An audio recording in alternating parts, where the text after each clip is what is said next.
સુરતના કામરેજ તાલુકામાં ભારે વરસાદના કારણે સર્જાયેલી અતિવૃષ્ટિની પરિસ્થિતિને પગલે રાજ્યના આરોગ્ય મંત્રી અને ધારાસભ્ય પ્રફુલભાઈ પાનશેરિયા એક્શન મોડમાં આવ્યા છે.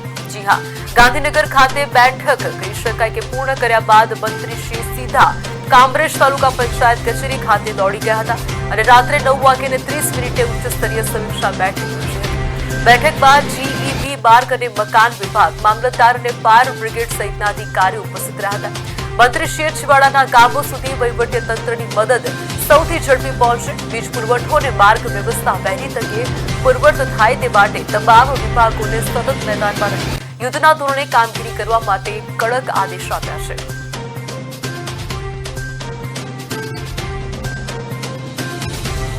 हमारा चूंटाયેલા તમામ સભ્યો, તાલુકા પંચાયત, જિલ્લા પંચાયતના સભ્યો, અગ્રણી કાર્યકર્તાઓ, સંગઠનની ટીમ, સરપંચશ્રીઓ, તમામ અધિકારીઓની ટીમ સાથે મળીને આજે કામરેજના 72 ગામની અંદર સંપૂર્ણપણે વીજ પ્રવાહ શરૂ થઈ ગયો છે. કોઈ ક્ષેત્ર પર રોડ બંધ નથી.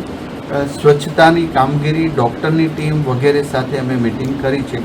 છેલ્લા 24 કલાકથી ટીમ ભારતીય જનતા પાર્ટી, ચૂંટાયેલા સભ્યો અને અધિકારીઓ બધા જ સખ્ત મહેનત કરીને આ પરિણામ લઈ આવ્યા છે. આમની સેવાને હું બિરદાવું છું અને વંદન પણ કરું છું, કારણ કે માનવતા અભિગમ સાથે આ લોકો કામગીરી કરી રહ્યા છે.